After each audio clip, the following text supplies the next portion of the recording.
My parents chose their golden child sister's lunch over my wedding, then blamed me, demanded money, and forced me to walk away from my family forever for good at last. My parents decided to miss my wedding because my golden child sister hosted a huge lunch. Growing up as the younger sister, I've always felt like I was in the shadow of my older sister, who's 29 now. From the start, it seemed like she got the lion's share of attention and praise from everyone in our family. She was the firstborn, the older daughter, and in many ways it felt like she got the better end of the stick in pretty much everything.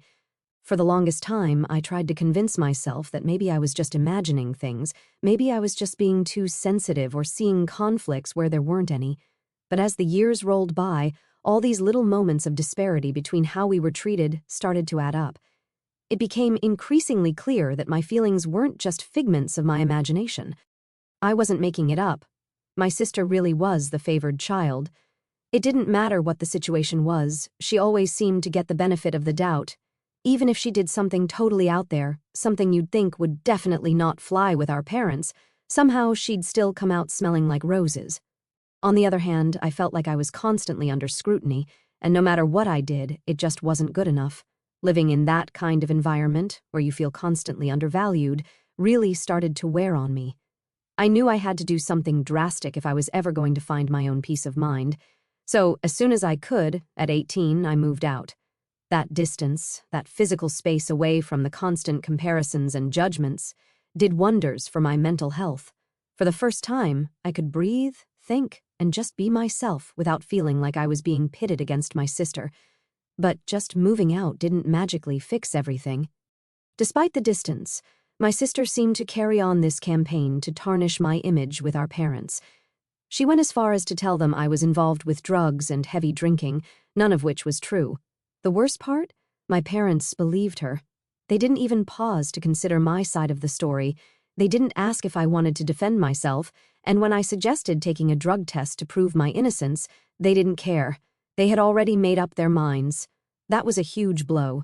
It's tough when your own parents take someone else's word over yours without even a second thought. That whole ordeal just cemented my decision to keep my distance. So, I went no contact with my parents for about 2 years. Cutting them out was not an easy decision, but it was necessary for my well-being. During that time, I really started to put my life together without the cloud of family drama hanging over me. I focused on my career, built a life with my boyfriend, and generally did things that made me happy. Things I couldn't have done if I'd stayed entangled in all that negativity. Living independently, I found happiness and success on my own terms. It felt liberating to make decisions without worrying about being unfavorably compared to my sister or dealing with unjust accusations. It was like I could finally enjoy life without the weight of unfair expectations and constant scrutiny. In those years of no contact, I grew a lot as a person. I strengthened other relationships, made new friends, and, most importantly, I learned a lot about myself, about my strengths, my resilience, and how much I could achieve when I wasn't constantly being put down.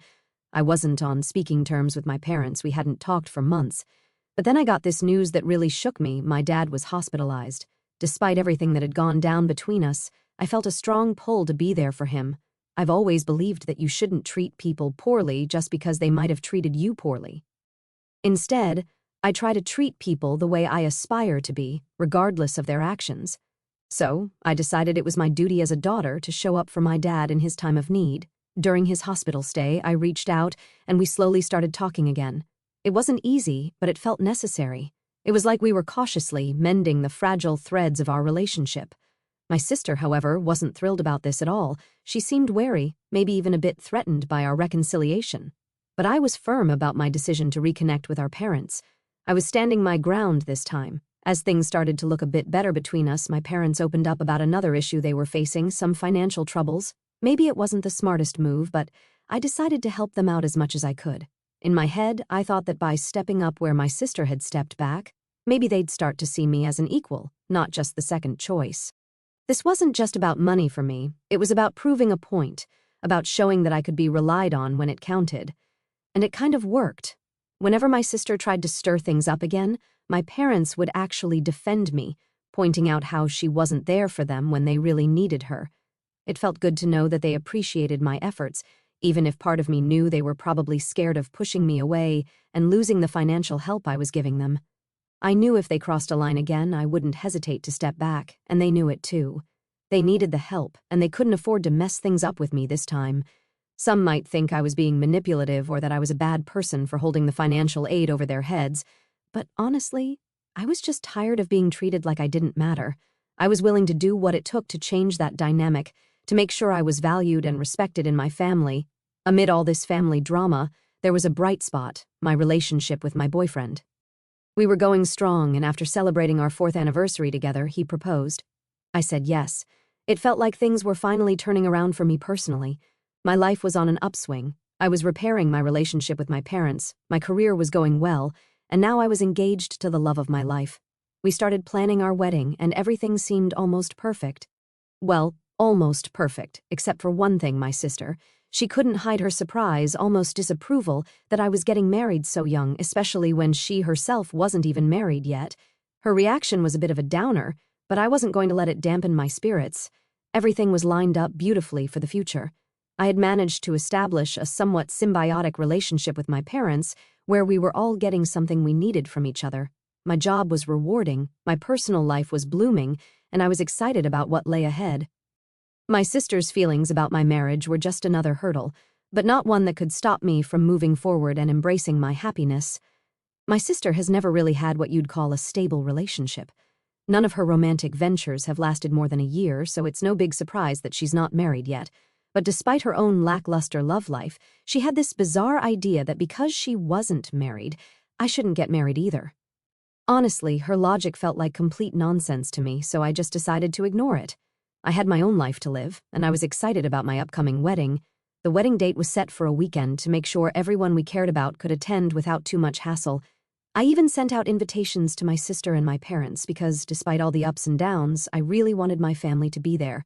It meant a lot to me to have them share in one of the biggest days of my life. Fast forward to last Saturday, the big day, and guess what? My parents didn't show up. At first, you might think something serious must have happened, right? Something urgent that prevented them from coming. But no, nothing like that. The truth hit me like a ton of bricks when I didn't see them at the ceremony. They didn't show up because my sister decided to throw a lunch at her place on the same day as my wedding, and my parents thought it was more important to support her than to attend their youngest daughter's wedding. I can't even begin to describe how that felt, waiting there at my own wedding, hoping they'd walk through the door any minute. I held off the ceremony start for 30 minutes, clinging to some hope. Then my mom finally showed me a social media post from my sister. That's how I found out where my parents really were. The post showed them all smiling and having a great time, as if they didn't have a care in the world, as if they didn't just skip their daughter's wedding. It was like a punch to the gut, seeing them so happy next to her, treating her like she was their only daughter. Right then and there, I made a decision. I was done helping them, done hoping things would change. I decided I was 7 years too late in cutting them off completely, but better late than never. After the wedding, once the guests had left and I had some time to reflect and gather my thoughts, I sent my parents a message. I told them in no uncertain terms that I no longer considered them my parents. They had made their choice, clearly favoring my sister time and again, even though I had always been there when my sister wasn't. They had refused to show me the basic respect of attending my wedding, and in doing so, they lost my respect in return. Since that message, they've tried to reach out, sending excuses, trying to justify their actions, but I'm standing firm. I don't plan on softening my stance or pretending everything is okay. They made their choice, and now they have to live with it. However, part of me can't help but wonder if I'm being too harsh. It's a strange feeling, knowing I'm finally standing up for myself, but also questioning if I'm the one being unreasonable here. Am I the asshole for cutting them off after they repeatedly showed they didn't value me, or am I just overthinking this whole situation? That's what I'm trying to figure out now. Top comments before the update. Comment 1, you're not the asshole. Honestly, you are my hero because I'm in a situation similar to yours with a family that is blatant about their favoritism, and honestly, if I could leave, I would do the same thing that you're doing. Comment 2, you're not the asshole. They do not deserve to be called mom and dad if they're not willing to be a mom and dad to you. Anyone who thinks otherwise can take a long walk off a short pier. Update 1. Hey, everyone, first off, I just want to say a huge thanks for all the support. It's been a whirlwind, and having you all by my side has meant the world to me. Sorry for the delay in updating you. I was off on my honeymoon, soaking up some much-needed joy after all the drama. I just got back yesterday, and I felt it was time to fill you in on everything and sort through my thoughts. Coming back to everything, I still strongly feel that I'm not in the wrong here, but hearing you all confirm that really helps. It's one thing to believe in your own actions, but having that external validation is comforting, really reassuring. Since the wedding and after making the tough decision to cut ties, I've been pretty much ghosting my entire family. They haven't stopped trying to reach out, though. My inbox is full of messages from them, texts, emails, social media, you name it. My sister and my parents keep insisting they did nothing wrong and that I'm just overreacting to the whole situation. Honestly, it's exhausting just to see their names pop up on my phone. The financial aspect is another sore point. My parents are especially upset that I've stopped helping them out with money. They're well aware that my sister isn't going to step in and cover for them. She's never had the means or perhaps the inclination to help financially. They took it for granted that I would always be there, wallet open, regardless of how they treated me. But that's not the case anymore. I've shut that door, and I plan to keep it closed. The reality is, I hate that I've been put in this position. I hate that they've made me feel like I need to choose between my own peace and their happiness. For years, it felt like I was just a resource to them, not a daughter or a sister who deserved respect and love. That kind of realization stings, it cuts deep. Moving forward, I'm not planning on being friendly or reconciling. Some might say that's harsh, but sometimes you have to be firm to protect your own well-being. You have to draw the line somewhere, and for me, that line was watching them choose a casual lunch over my once-in-a-lifetime wedding day. It's a strange mix of emotions to handle, especially as a newlywed. This should be one of the happiest times of my life. And while it is in many ways, thanks to my incredible partner, it's also shadowed by this family drama. Yet, despite the bittersweet feelings, I'm learning a lot about myself, my boundaries, and what I need to do to maintain my mental health. I really appreciate you guys for sticking with me through this mess. Knowing I have a community that supports me and sees my side of things is invaluable. It makes the tough decisions a little easier to stand by. So, thank you, truly. You've helped more than you know. Update 2, so it's been about 3 days since my last update. Things have been pretty hectic. Yesterday, something unexpected happened. My mother showed up at my apartment. I really wasn't in the mood to deal with any family drama, especially not hers, but according to my neighbors, she had been waiting outside for hours by the time I got home. They mentioned seeing her pacing back and forth, looking pretty anxious. Given that she'd been out there for so long, I figured maybe she had something important to say, or maybe she was ready to make some amends. So, with a heavy sigh, I decided to let her in. In hindsight, that probably wasn't the best decision. No sooner had the door closed behind her than she launched into a tirade. She started by accusing me of being a massive jerk for painting them as the villains. Her words stung, especially because they twisted the truth so much. She continued, saying that just because I'm married now doesn't mean I should forget about my real family. According to her, I should still prioritize my parents and sister, treat them like my family. I couldn't hold back. I told her that her idea of family would hold some weight if they had ever treated me like I was actually part of the family. But that wasn't my reality. Every time I needed them, I was treated like an afterthought, like I was useless. Her showing up now, pretending to care, felt so fake, so forced. Why now? Why pretend to care when every action they'd taken showed the opposite? I also brought up the wedding day, the day she and my dad chose my sister over me. I tried to make her see how much that hurt me, how their actions spoke louder than any words could. But it was like talking to a brick wall. My mom was so entrenched in her own perspective that she couldn't see how her actions could be seen as hurtful or wrong. It was frustrating and sad to witness. She genuinely didn't believe she had done anything wrong. Instead, she insisted I was the one overreacting. The conversation was going nowhere. I was getting nowhere with her, and her refusal to acknowledge any fault was just making things worse. Finally, I'd had enough. I told her that if she couldn't come to terms with the fact that she had consistently chosen my sister over me, and if she wasn't ready to make some real changes in how she treated me, then she shouldn't bother contacting me again. Her response? She called me crazy. That hurt, but I was so done. I stood my ground and told her that if that's truly what she believed, she should leave and not come back. The door closed behind her with a finality that felt like it could be the end of our relationship for good. It was a tough, emotionally charged confrontation, and after she left, I felt a mix of relief and sadness. It's hard cutting ties like that, feeling like your own mother doesn't get you or even wants to understand you. But at the same time, there's relief in standing up for yourself, in setting boundaries that protect your peace. Now, I'm just trying to process everything, figure out where I stand, and how to move forward from here. It's not easy, but I believe it's necessary. So, am I the asshole for handling it this way, or am I just finally taking the necessary steps to protect my own well-being? That's what I'm trying to figure out. Update 3. Hey everyone, thanks so much for hanging in there with me. It's been a minute since I last updated y'all. I really appreciate all the support you've given me, especially after I decided to cut off my parents. Your encouragement means a ton during this tough time. So, here's what's been going down since we last chatted. I haven't spoken to my mom since our big blow-up. Things ended pretty badly, and we haven't patched things up. My dad has been trying to get in touch with me too, but I've been ignoring his calls and messages, just not ready to dive back into that mess yet.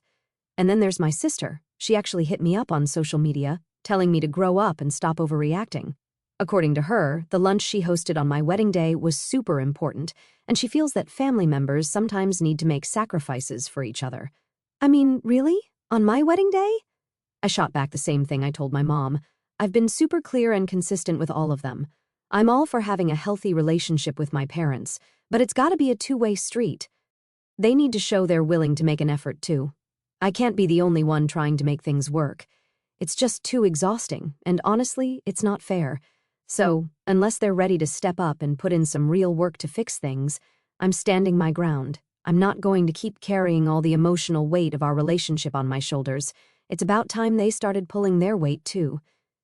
In the meantime, life's been moving along. I've been focusing on myself, my own well-being, and spending time with people who actually support and uplift me.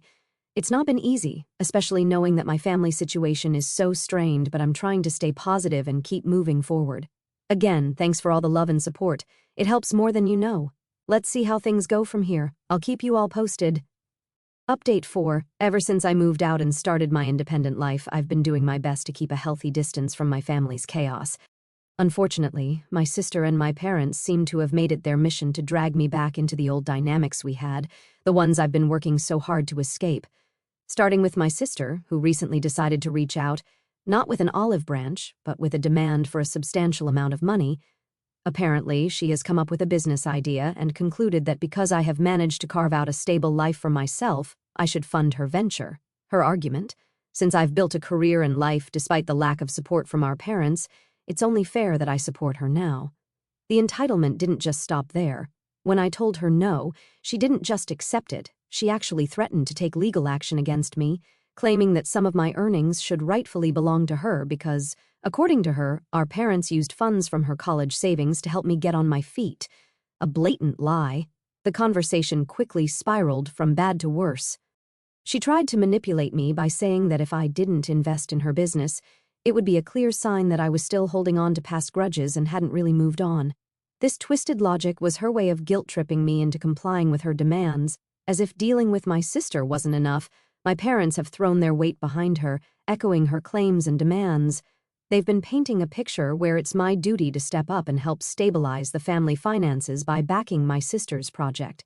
During a particularly tense phone call, they laid it on thick, telling me about all the sacrifices they had made for me over the years and how helping my sister was the least I could do to show my gratitude. They even went as far as to say that by helping her, I would be helping the entire family find stability. Their arguments were rich, considering the years of favoritism and uneven support they had shown us. It was clear they were trying to leverage any sense of familial obligation I felt to get what they wanted. The sheer audacity of their demands was staggering. They seemed to have forgotten the years of neglect and disparity in how they treated us, focusing only on what they believed I owed them now. The discussions with my parents didn't end with the phone calls. They began sending emails and messages, each one more pressing than the last. They tried to paint a picture of dire financial straits, hinting that their situation was so bad that soon they might have no choice but to move in with me. Yes, they suggested that moving in together would be good for us, a chance to mend our strained relationship and live as one happy family under the same roof. This suggestion was almost laughable if it weren't so tragically manipulative. The thought of living together after all the effort I'd put into establishing boundaries and building my own life was unimaginable. It felt as though they were trying to encroach on the peace and stability I had fought so hard to create. They described this move as a mutual benefit, a way for us to reconnect and heal old wounds, but I knew better. It was a last-ditch effort to maintain control and insert themselves back into my life on a daily basis.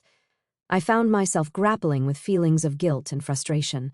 The part of me that still felt connected to them, the daughter in me, felt a pull to help, to make things better, but the rational part of me knew that this was a dangerous path. Every time I had given in to their demands in the past, it had only led to more heartache and manipulation. It was a pattern that I could not allow to repeat. During all this, I've been leaning heavily on my friends and my partner, who have been incredibly supportive. They remind me that I'm not obligated to fix my family's financial problems or succumb to their emotional manipulations. They've helped me see that standing my ground is not only necessary but healthy. So, here I am, once again affirming my boundaries, trying to navigate the turbulent waters of familial obligations while maintaining my sanity. It's been a draining experience, and each interaction leaves me a little more weary than the last, but I am resolute in my decision to not give in to their demands. To anyone reading this who finds themselves in a similar situation, know that it's okay to choose your well-being over familial pressure.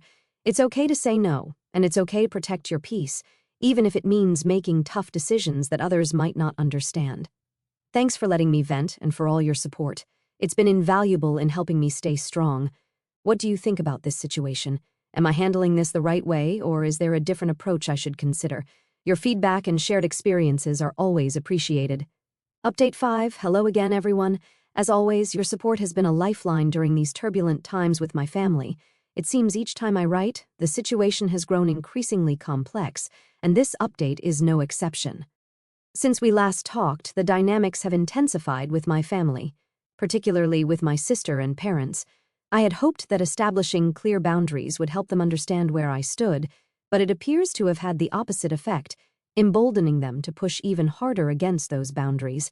The latest development came in the form of an email from my parents that was more forceful and demanding than anything I've previously encountered. They've concocted a detailed claim that they are entitled to a portion of my earnings, stating that their investment in my upbringing and education entitles them to share in my success. The email included an itemized list of all the expenses they've incurred over my lifetime, including some particularly petty items like holiday gifts and birthday parties, calculated down to the last penny. This move was shocking and disheartening. It's difficult to see the people who raised you reduce your relationship to a series of transactions. Their message didn't just stop at financial demands. It was also filled with emotional manipulations, implying that if I didn't comply, I would be responsible for their impending financial ruin, including the potential loss of the family home.